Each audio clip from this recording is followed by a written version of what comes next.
and gentlemen, we have got a player from the biggest club in the country and an actor, star from the biggest TV program in the country. Ladies and gentlemen, Clayton Blackmore and Michael LeVell join us here tonight. Gentlemen, thank you so much for being part of tonight's show.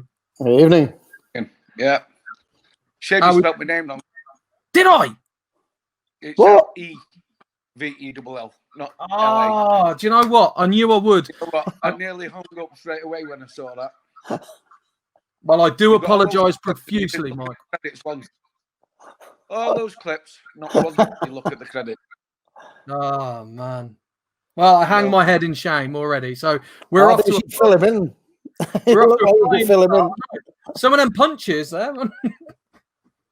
Yeah. But we are here today to talk about football. That is that's what we're here to do. So, Michael LeVell, you're a big Manchester United fan. You're from Newton Heath. How did you and Clayton cross paths and begin this friendship? Oh God! Well, I used to see him around Old Trafford all the time, and then we had a couple of games of football together, and we used to play on Friday nights for Big Ron and Joe Royal. And actually, did you play in the Isle of Man game, Clayton? Yeah, you played in that. You Kev's very enthusiastic. Man United player, ex-player, because I got paid for playing for Man United. Isn't that right, Clayton? Yes, it was. And I we won 3-2, didn't we? Yeah, we did. They had a decent team out as well. But I remember Mike used to come down to the Carrington. You know, when we were having dinner in the afternoon after training, Mike would be in. I'm sure you had some food with us and all that. Nice. I think that's the first time I bumped into you. Yeah, Blackie. Yeah. That's when you had that big tash. Oh, yeah. You used to go. I tell you, when I first started going in Big Ron's office after the games, I got an earring. And he sent me out to take it out. He says, go out and take that earring out. I said, why? He said, men don't wear earrings. So I have to go out, take the earring out, and then go in back in the office to have scampi and chips. But he was a great guy, Big Ron. Yeah, he was good. Yeah. Good manager. We like Big Ron. I mean, years though. I'm here in Kettering right now, and he's like a proper Kettering town legend as well. He's just one of those old school football icons, isn't he? I played in his game with Kettering, didn't I? He had a testimonial. Yeah, I got you that program. I played on the Friday night at Kettering, and I was subbed for the first team on the Saturday at West Brom. Amazing. And I thought I was nervous when I came on. I actually came on in the game in West Brom, and my legs had gone. And it was from the night before. We were playing on a muddy pitch in Kettering. Actually scored down at Kettering, came on and then scored for United against West Brom. So scored 2 goals in 2 days. We won 5-1 at West Brom, luckily. Lucky it wasn't a close game. I'd have been toiling. Hey, the good old days, eh? Yeah. It's mad what you do. It's crazy, isn't it? How would you play one night and then play? The thing is, it was a night game as well. So I'm playing night time. I mean, then I'm traveling back to West Brom and then playing in that game. Yeah. Crazy. We were fitter then, I think. Yeah, let's go with that. We didn't have fitness coaches then. We were just fit. Big Ron used to run us into the ground. Well, what we're going to do, we always get our guests to pick their dream teams. And Michael, we're going to go straight into your team because you were telling us that you've had a bit of difficulty choosing your Man United first 11. So here they all are. This is the final decision. Let's talk through your players and why you chose who you chose in what position. Let's start with Peter Schmeichel as to what it is about the Great Dane that makes him such a fantastic keeper.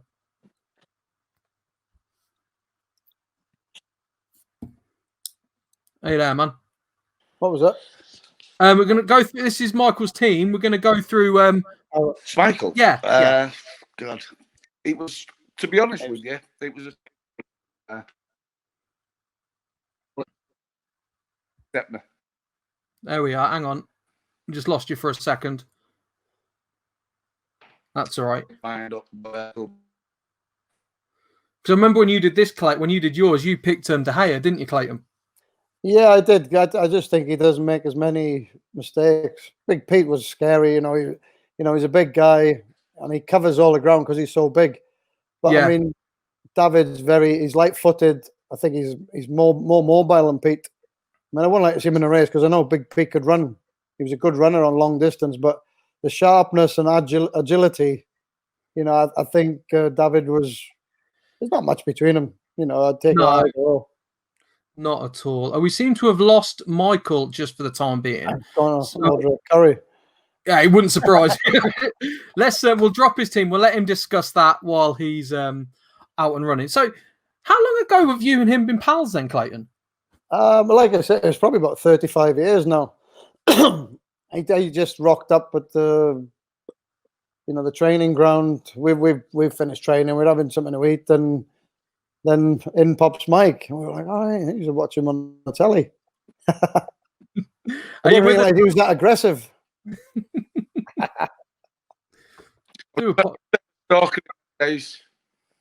Sorry, buddy. Stalker. Aye. Do you still go to games, Michael, by the way? Do you still get to go to games? We're losing him. Well, no one's getting to games at the minute, but no, but you know what I mean. A few last year. Yeah. Started going back. It's improving a little bit. Yeah, look, do you know what? Towards the end of last season, I used to go to. There must be a little bit of a delay, isn't it? Yeah, it seems to be, doesn't there? Let's persevere. Let's carry on. You're gonna do his team. Yeah, let's persevere. We're going to try and keep talking about Schmeichel because we were saying like Clayton chose De Gea, but Schmeichel does seem to be the iconic. These are really bad connections tonight. Yeah, it is. It's really ropey, isn't it, at the moment? Yeah.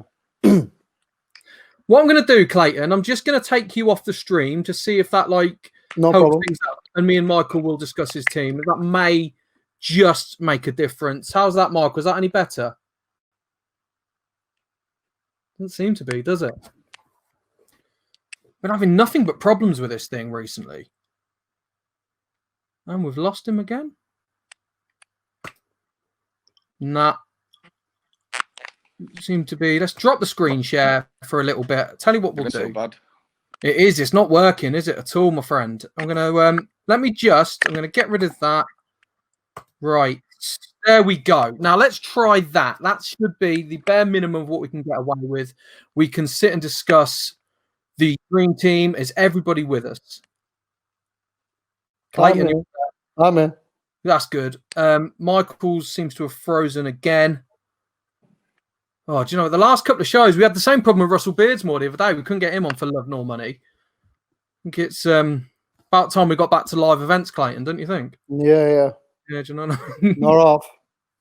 We had a question the other day, actually, Clayton. Someone asked Wes Brown, what would you rather have? Liverpool win the league or Leeds get promoted? Because obviously two historic rivals. Sorry? That's a tough one. Leeds get promoted all day long. Yeah? Yeah, of course. It's going to be Liverpool to win the league, do we? It's going to happen, though, isn't it? Well, it looks like it's going to now. Yeah, I think we are. Hang on, is Michael still there? I think he's frozen. I think that's him frozen, isn't it? Is he there? Don't look. He's moving slightly, isn't it? Yeah. Well,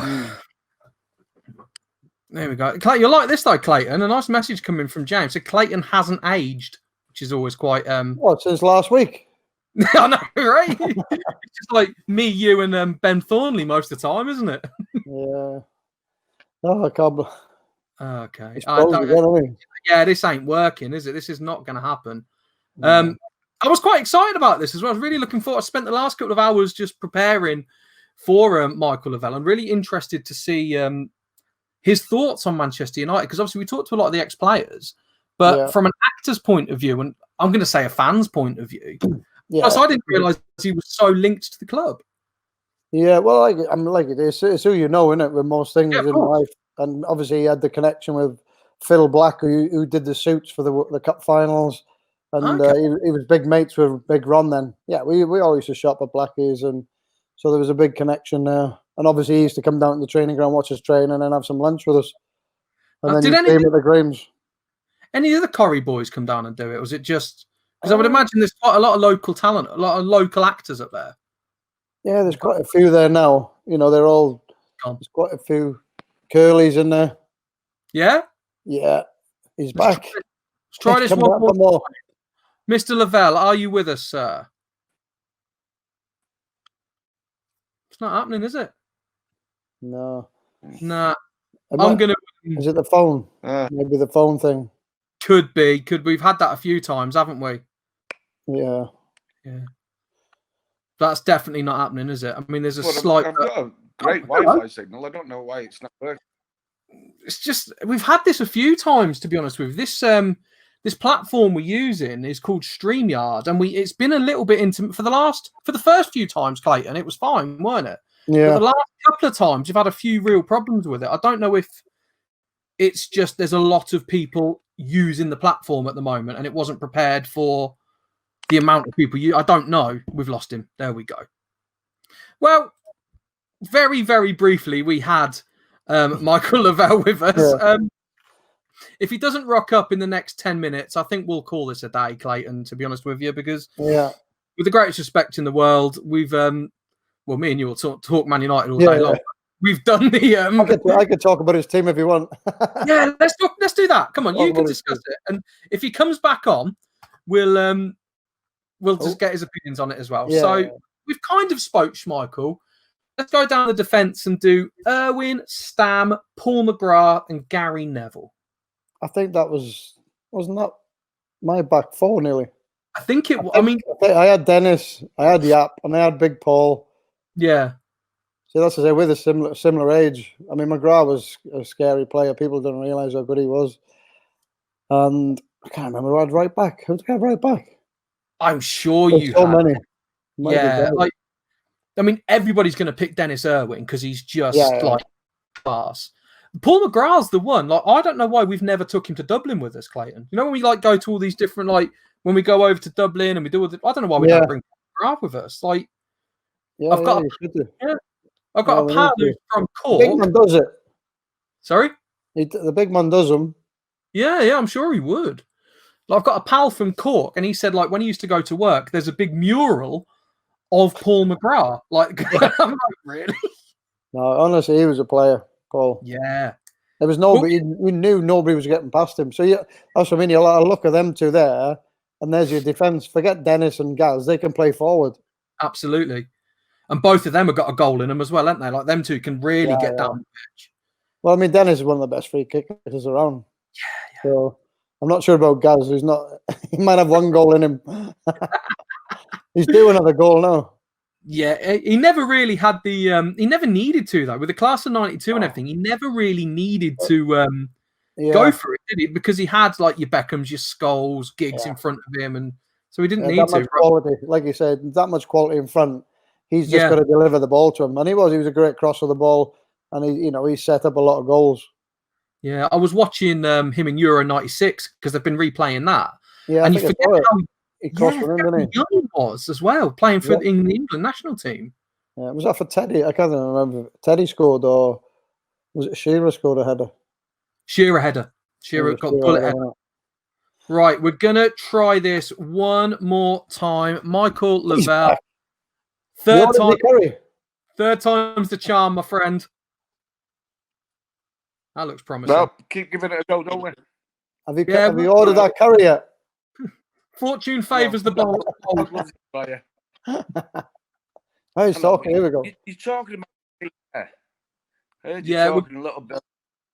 God, I went through. I've got loads of names on this little bit of envelope here. 50 names. Like Stuart Pearson. I was always Stuart Pearson in the playground. When I played football. And my little salute when I scored and all that sort of stuff. And it's like Roy Keane, Mark Hughes, Dennis Law, Rio Ferdinand. It's just like You could pick team after team after team. You know, the quality we've had in the past. Yeah. You know, it's just. I used to love watching Andre Kanchelskis, and even he didn't make my squad. So I'd hate to be Alex Ferguson. You know what I mean? That's a good problem to have. Paul Though, isn't McGrath, he was just a legend. No, he didn't have the pace. Yeah. But what a solid defender he was. We always talk about McGrath, like great at Man United. As soon as he went to Villa, yes, we can. Yes. Rose, he dragged Villa up as well, didn't he? Like an absolute behemoth at the back. Really won the league. Yeah. You know, he could just go all week without training, go on the pitch and be like colossal. You know what I mean? It's just like Norman Whiteside, even he didn't get in. Yeah. You know what I mean? It's just like, it's one of the hardest things I've had to do this. And I'm friends with some of these people, so I'm not sure I can look them in the face again if they watch this. Well, on that note, I noticed Clayton's not in your team.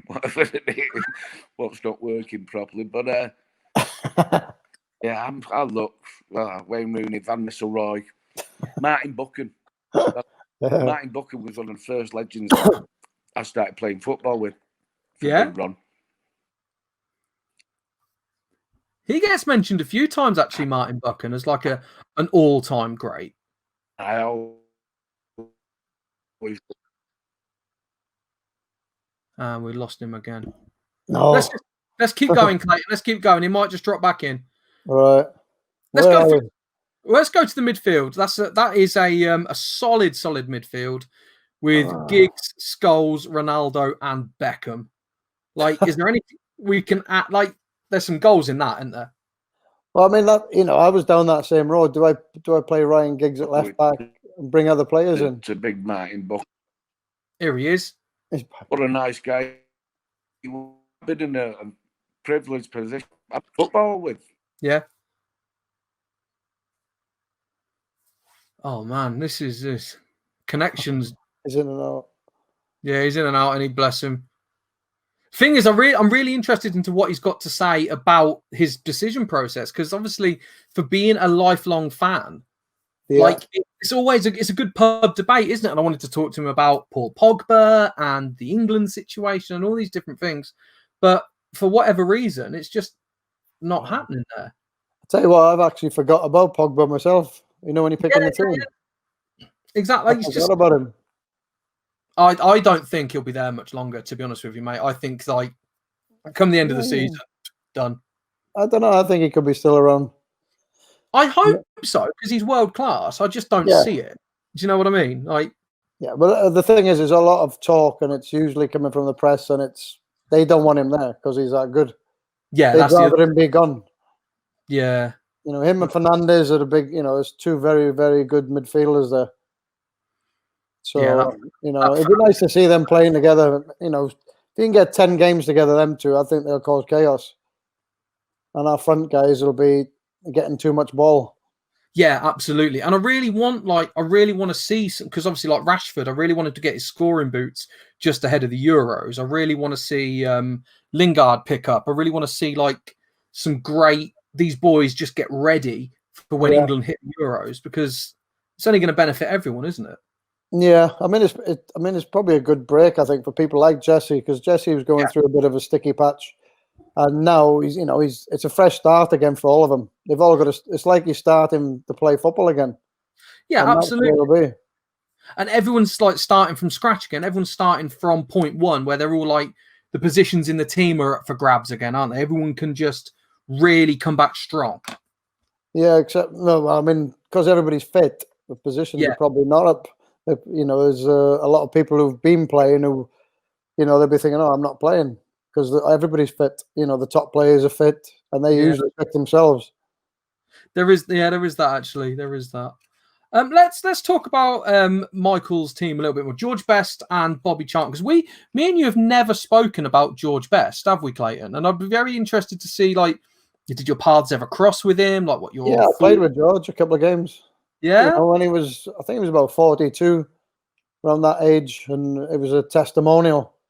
And you can see, he was past his best then, obviously, pardon the pun, but he was, you could tell how good he was. He had fantastic feet and his balance, and he's only my height, but, at the time he was scoring goals for fun and just beating defenders for fun.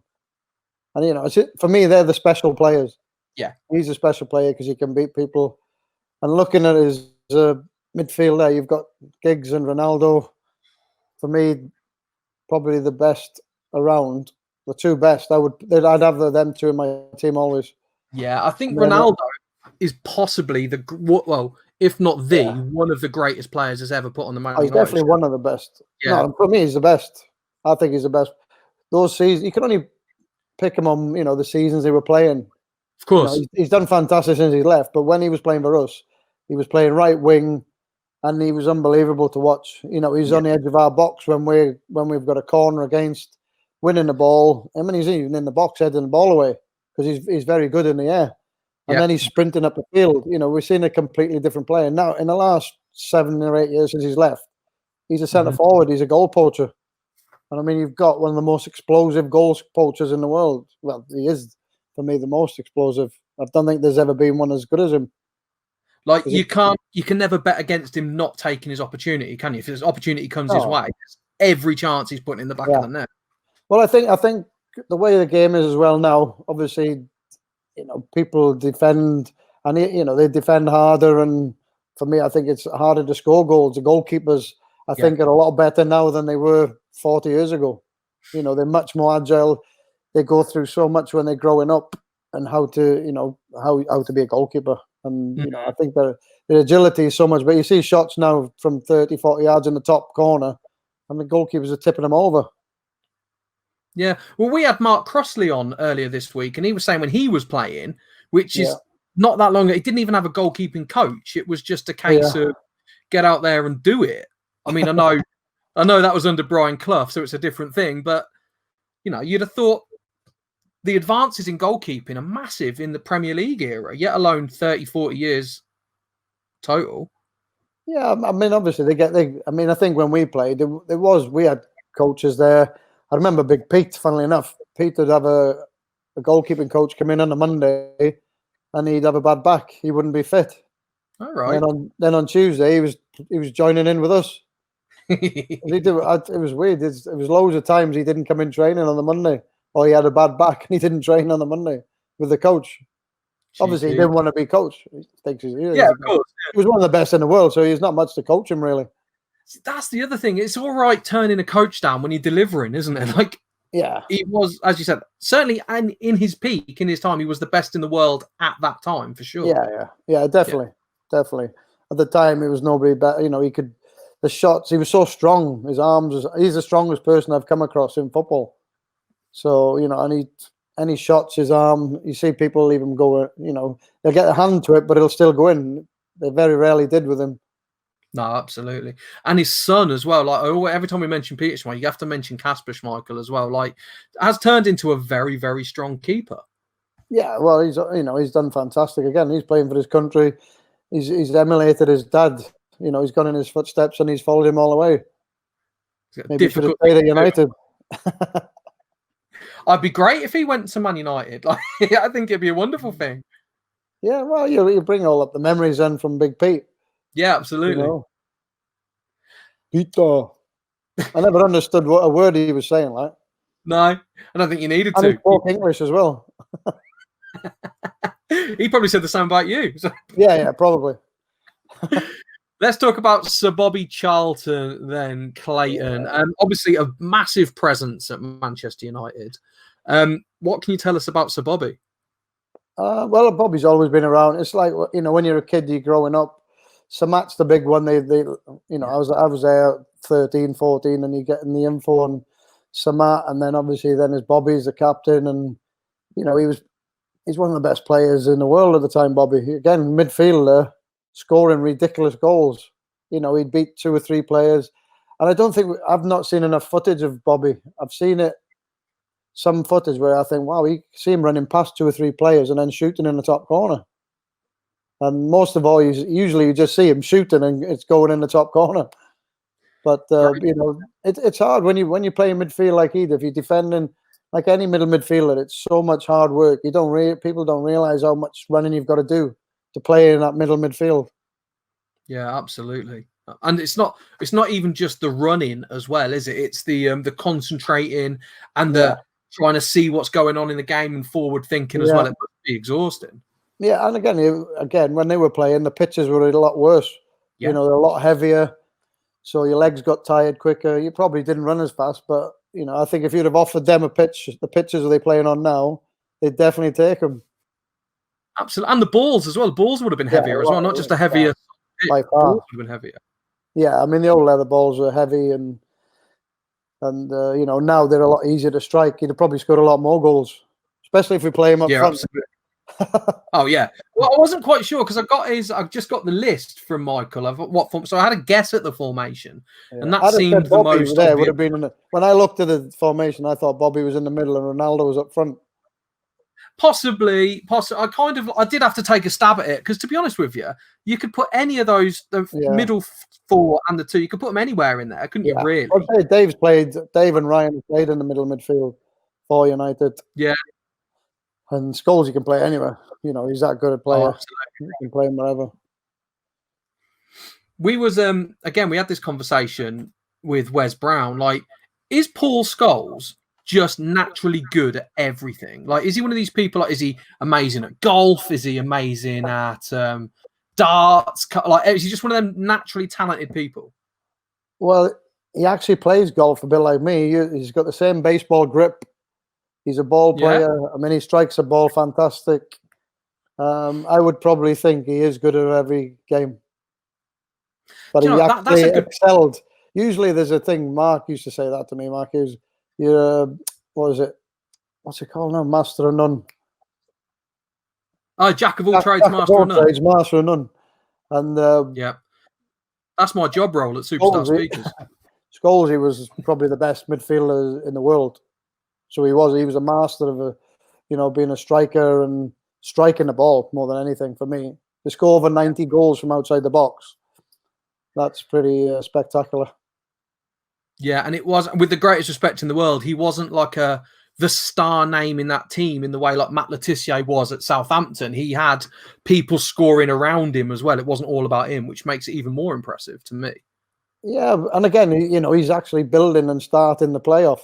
He's the one who's got the vision to play the long 50, 60-yard ball, and break a team down. And I love that he came out one day a few years ago, just said, you need to break a few eggs. You need to hit a few balls over the top. And, they might not go to anybody, but you keep doing it. Somebody will get on the end of it, and you'll probably score a goal from it. And psychologically for the defenders as well, they're going to be thinking, these are having a go. It might put them in a different frame of mind to think, put a bit of pressure on them. Yeah, well, if people are playing the ball over your head, you tend to drop off as a defender. You want to be there. Instead of having to run back, you'll drop off a bit. So then that'll give space for the players in front of you. The strikers will have more space so they can play into their feet then. I'm gonna change tactic. I'm going to ask you your advice on something, Clayton, because as we said, I'm going to put it up again. Tomorrow night, we've got Gail Ems coming on, who's the Olympic silver medalist in badminton. Now, Gail is actively trying to learn golf. I know, right? I think I could take her in badminton. Well, apparently, she, again, when we had Wes Brown on, I mentioned it, and she went to Man United when she was pregnant and beat all of the lads. She beat Wes and Carrick and everyone, still like heavily pregnant as well, managed it. Yeah. All right. No, but she's taken up golf. My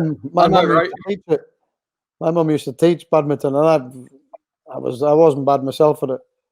But when somebody's at that standard, you can't live with them. No. Well, an Olympic silver medalist can't just speak. I mean, it's 2004. I wouldn't even bother. She's going to be good. Yeah. She's learning golf. She's learning golf. It's good. She's learning golf at the moment. So I wonder if you could give her any advice to bring up to her. Tell her to swing back slowly. When she's bringing the club back, bring it back slowly, and then Just nice acceleration through the ball. Don't try and hit it too hard. Pretend you're not playing badminton. I'll show her that tomorrow night. No, it is. For me, it's one of the big. Take the club back low and slow, and then bring it back on the same path. But just accelerate. Yeah. I remember just Dustin Johnson said to me the other week in the paper, he goes, the most important part's the yard, 2 foot before the ball and 2 foot after the ball. Just accelerate through that part there. So a lot of people want to hit the ball, so they take the ball back, the club back really quickly, and you lose a bit of control because you've got to come back down. What's the point of going up really fast? Because you're not hitting the ball that way. You just take it up nice and relaxed, and then boom. So put all the energy into at that on point. The downswing. Yeah, just that last couple of feet. Get through the last part. I'll pass that on to her. Like I said, she's tell us 20 quid that.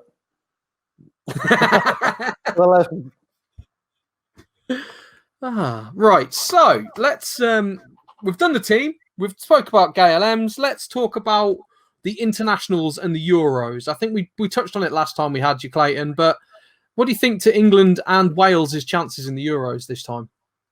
Well, I mean, England have got a great chance. Every time they go in, you know, they have good chances. But for me, then in the past, I think the England problem has been their manager. I think the manager's made the wrong decisions, been a bit too negative. Even in the last one, in the World Cup, everybody's, you know, going on about Mr. Southgate. And I thought he made a big mistake when they went in. The first game they played was Germany. He played really well. I think they played 4-4-2. And they looked really good. I was really impressed with them. And just the way he had them playing, which you would do. You've got the best players in England. Play the best system. And then as soon as you go to the tournament, they went 3 at the back, 3 centre-backs. And when it came down, they didn't have any seriously hard games. It's hard to say that because they're all, you know, you're in a World Cup, so there's top games and you have to get through them. You know, it doesn't matter if you win 6, you've still got to do the right thing. But when they got to the semis, for me, they should have won that game. I just thought, and what cost them in the end was, I think it was Harry passed the lad on. The lads ran off Harry to the other centre-back. What was his name now? The other one. He used to be at Everton, didn't he? City. Not Stones? Stones. Yeah, because people are blaming Stones. And Stones is looking at the ball, and there's only one forward, and they've got 3 centre halves, and he's just run in. I don't know if Harry's shouted at Stones to say pick him up, but as he's running in there, it's got flicked in behind him, and they've scored off it. They only had one. England were 1-0 up. They were in the World Cup final, and they should have gone at them because they'd played. Yeah, they played 2 hours, had 2 days rest, then they had another 2-hour match, 2 days rest, and then they played England. England should have just gone at them. Get everybody. There was too many of them running, you know, jogging around. They're winning the game 1-0, thinking you're in the final, and they needed to really push them. And I think they'd have just collapsed. You can't, as a human being, your body cannot recover that quickly from that many games. They're going to be tired. And I think because England had 5 at the back, then marking 1, there's an overload then for their team. They've got 3 or 4 spare players. They kept the ball, which never really hurt England, but England never went on to go and get the winner. For me, if they'd have scored 2, they'd have won it. They'd have been in the final. Yeah, you got to hope that level of I don't think Southgate thought they'd get that far. I genuinely think this was a testing ground and see what happened. They overachieved. I mean, the draws was fantastic for them. You know, and absolutely. Even winning if they won it, and then people say, yeah, they're going to lose to France. It's a one-off. Here's a team who've gone in. They've played 2 hours, 2 days rest, 2 hours, 2 days rest. Played England. France had an extra day's rest as well again, and they still scored 2 goals against France. So anything can happen in that game. On the day, there's a lot. Could have won. There's a lot more like pressure and just the sense of the occasion. You don't know how people are going to react to that. They're either going to step up or fold underneath it, aren't they? Yeah. Well, I couldn't believe it. I just thought you won't have a better chance of winning the World Cup. But definitely getting through to the final. You should definitely have got through the final. Modric. You didn't hear Modric's name for 70 minutes. And then he's realised then, he's like, there's 20 minutes to go, we need a goal. Goes out, sets a goal up, then he starts running the game. Now you've got adrenaline. Yeah, exactly. They've only got 30 minutes to go through then in extra time. They were even stronger than England in the extra time, which was, I just thought a lot of them didn't work as hard as they should have. He's class, though, he is, isn't he? No, he's a good midfielder. He's not as good as Scholesy. You probably, I would agree with you on that. No, I know he's definitely not as good as Scholesy, but he is a good footballer. But it's scary that somebody like him he'd play for Spurs. He's cost England a World Cup. For me, I thought if you'd have got to the final, it wouldn't have surprised me if they'd have won it. They had the team, the squad to go and win that. Anything, and the youth as well. They were young. They were. Yeah. I think youth has a certain level of exuberance and confidence that comes with it. It's a very, very young squad. But with youth, they don't know what they're going to do, and so you haven't got a clue what they're going to do either. People haven't seen them play that much, and I just thought they should have put a few more flair players on and just got running Marcus, or some of the runners should have been on up front and just running at them all the time. Anybody with pace, they should have just lobbed them up front and just don't give them any time on the ball. They give them too much time on the ball, and they did the same thing then in the Belgium game. Yeah, I mean, again, Belgium are a big. You can imagine a sense of nerves because Belgium are a very, very good team. So you can imagine a sense of let's not risk anything just in case we get caught out. Yeah, well, I mean, the Belgium game is third and fourth place playoff, so you've just got to go and have a go at them. You've already blown it. They had a fantastic chance to have gone through. For 70 minutes, they're in the final. 80 minutes, but in that game, questions. Sorry, it's from the Tatchell Lakes Holiday Home. Said it's not football related. What is your favourite Indian meal, and what box sets have you been watching during lockdown? Been teaching. As good a question as any. Been teaching in lockdown. I'm not teaching and cooking. Yeah, I'm a chef, and I've got 2 or 3 jobs. Luckily, the golf season started again. Are you enjoying it though? What, teaching? No, I didn't like being in school. Teaching. No, but so that's why you're a footballer. I've got an man down in Bramall, and that does a great nice Balti curry there. I like a little bit of spice, but not too much. A Rogan, I think it's a Rogan. It's actually a Rogan Josh Balti. So like a mixture of the two. No, it's good. I hope that answers that. I was going to say, I was reading on the news the other day that Jack Grealish is just sitting at Villa waiting to go to Manchester United. And I've asked a lot of the legends this. Do you think he's a natural fit for United? Do you think he'd work there? Yeah, he's a good player. He's a good footballer. He takes people on. He's exciting. He did well against us this year when he played against us. Do we need him though? I'm like, for me, we need players now what are going to help the team. I mean, obviously, he will help the team because he's a good player. But for me, I think we need a bit of experience up front, to help Marcus. Marcus could end up being one of the best strikers around, but he needs, like I say, he grew up a winger, and he played when he's got the ball at his feet. He's one of the best at running at people. I think he's more dribbles than anybody in the Premier League. He's fantastic. And it's the worst thing you see is Marcus running at you with the ball. Yeah. But he needs help up there. Yeah, he needs help up there. Marshall, I'm not sure. I think he's better on the left. But then again, you've got James, who's for me is better on the left. I don't know if they're going to get another winger. Yeah, Dan James, it's a big one for him because he's played a lot of games this year. He probably didn't think he was going to do that. And it's hard work. People don't realize when your game's about running, it takes a lot out of you, especially when you're running all the time. Do you think another thing we've spoke about quite a lot on these shows is what it takes to cross that white line and step up to be a Man United player? In your experience, what do you think it is that all these young lads are showing when they're going out there and raising their game? What does it take to play for Manchester United? Well, I think you've just got to show character. Football is a fantastic sport. You know, I mean, everybody loves it. For me, it's the biggest sport in the world, and you know, anybody. And if you enjoy doing something, you know, you just work harder, I think. But then you know what's at the end of it. The harder you work, and I always say that the more you put into the game, the more you get out of it. If you want to jog through a game like England did, and I think they lost that game because they didn't grab the game by the scruff of the neck and go, right, we're going to win this, no problem. And even if they were just going to work hard.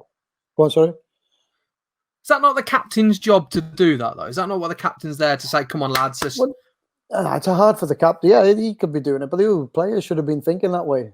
I mean, it's hard. I've never been in that position where you're in a semi-final and you're actually in the final. You one goal, you're in the final, you win 1-0. So I don't know what their mindset is, but mine would always go back to, we don't want to give them time on the ball because they're a very good team. Let's get in their faces and make it really difficult for them. And, you know, that works. It works. You know, you don't give them time to build up.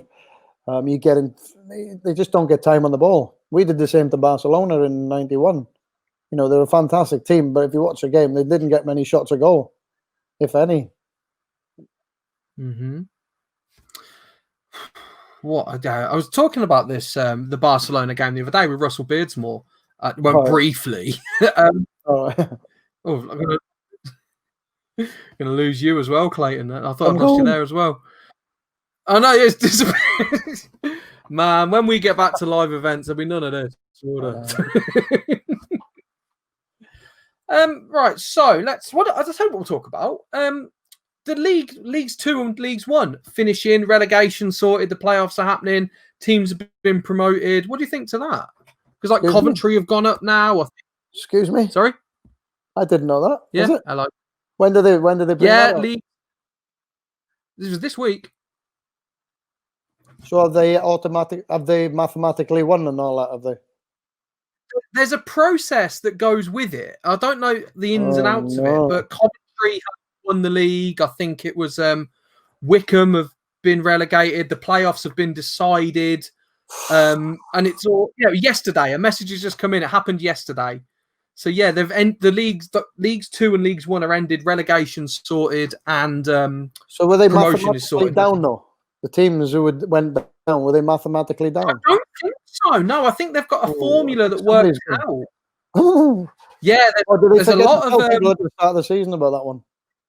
I think somebody's going to get in trouble with that one. I think. I mean, if you're in charge of the clubs and you've still got a chance of getting out of trouble, you can't just send them down. Yeah. That's outrageous.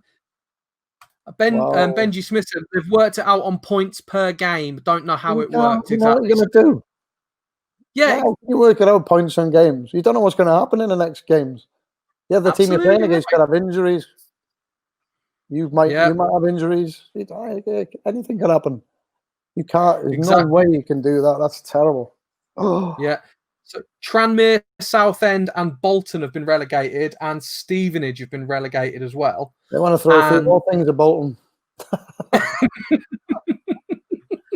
Well, they were only 50 points behind at the start, weren't they? Yes.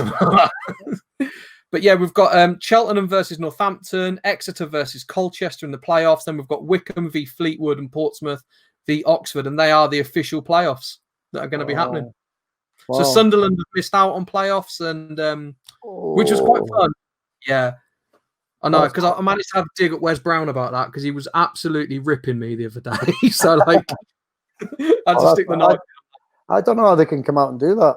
I'm sure the club there, they're going to have to, they could take them, must be able to take them to court or something. It's not mathematically, how can you say? Yeah. How can you just make up a rule? You can't just make up a rule. That must be there before at the start of the season. But then, in all my years of watching football, we've never been in a situation where you'd need that rule. Exactly.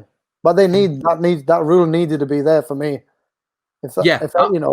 Like we have to work it out in this way or that way, so everybody knows where they stand, where it is, how it's worked out. Like Peterborough, apparently, Benji's been on again. Peterborough are fuming because they were 6th, but they've been dropped out, and now Wickham have gone in. So Peterborough have missed out on playoffs despite being 6th, apparently. What, they were above them? Yeah, but No.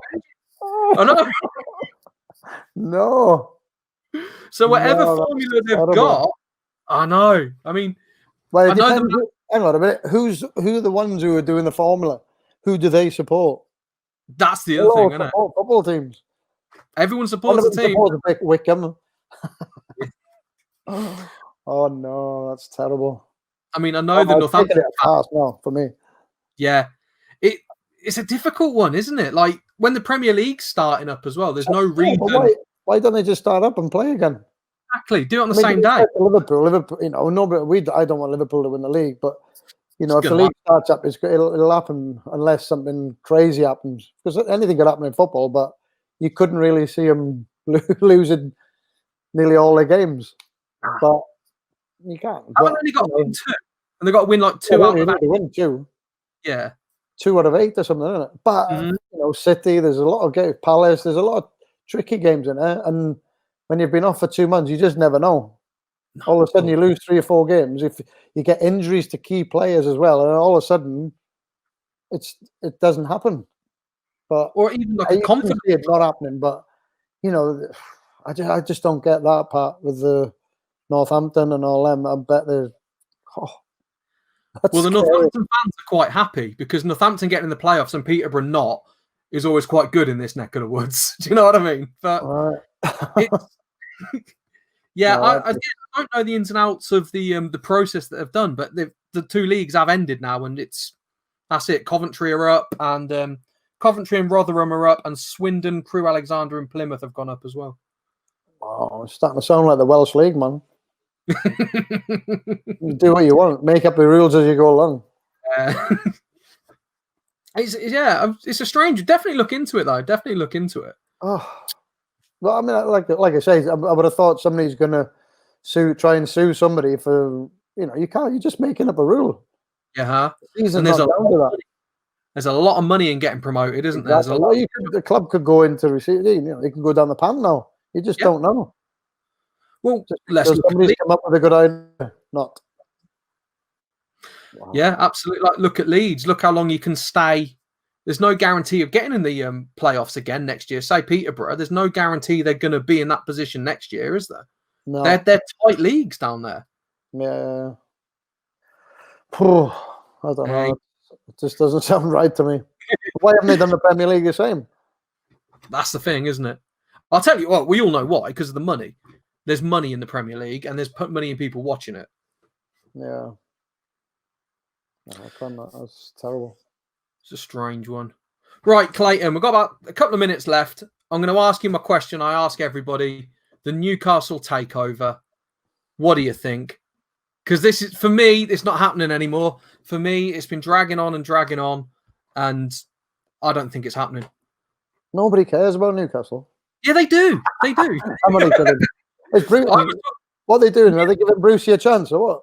I hope so. I think I would say the football, from what I've seen with takeovers and stuff like that, it's probably not going to happen because whenever a takeover comes in, a new manager comes in as well. But like we've said before, there's a part of me that would like to see, because he's a Geordie as well, I'd like to see what he's like with unlimited money and really know it. Yeah, I think it'd be a good idea to give him a run at it. You know, he's a Newcastle boy. He loves the club. Yeah, that's like one of the fans coming down and doing it, but he knows what he's doing. It's exactly that. It could be like, do you remember Harry Redknapp when he was at Spurs? Everyone thought Redknapp was like a bottom of the table manager. He got to Spurs, got him Champions League, and he was doing all this wonderful stuff. There's nothing stopping. They say it's harder motivating down the bottom. If you've got world-class players that are earning a lot of money, you can motivate them easier than people that are down the bottom. Brucey, do you think he's got it in him to manage a top-flight team and win the league? I don't see why not. I mean, if you, to be fair, if you're at a top club, you shouldn't need motivating. For me, you need to sort your life out a bit. Yeah. You won't be there very long if you need motivating. For me, but Brucey needs. Yeah, you got to give him a chance. I mean, Harry's a fantastic manager. Yes, brilliant. Everywhere he goes, but that's if you can do it at a smaller club, there's a really good chance you can do it at a big club. Because it's easier. It should be easier because you've got better players. That was the point I was trying to make. That worded so much better than me. But yeah. Well, I hope they give him a chance. Yeah. I mean, I again, hope they stay up this year with the new rule. I've heard they've been relegated already. yeah, mate, do you know what? We can do that on our own. We don't need a rule for that. The second division. They've moved it down to the second division because it's so cold up there. We're playing Sunderland again next year. Yeah, they wanted to see the derby again. Yeah, that's all it is, because we're guaranteed a few points there. Do you know, we'll get a goal. We'll get Shola Amiobi back out of retirement. He always scored in them derbies. Wes says he could still play against Newcastle. Probably would as well, just to spite me. Just score a goal and flick me the V's when he does it. Right, Clayton, we've done just about an hour. I think we'll call this a day. I'm going to ask you, though, could you please message Michael LeVell and apologise to him on behalf of us? Because obviously we're meant to have him on as well as yourself, and for whatever reason it didn't happen. So just on behalf of Superstar Speakers, could you drop in an apology for us? But thank you very much for stepping in. I'm looking forward to seeing you on the road very, very shortly. Yeah, hopefully. Well, we have got penciled in the Manchester United Legends Tour, and there you are in the middle of there. That's November the 6th and November the 8th. So hopefully our paths will cross at some point this year. But ladies and gentlemen, Mr. Clayton Blackmore stepping in. What a legend. Thank you.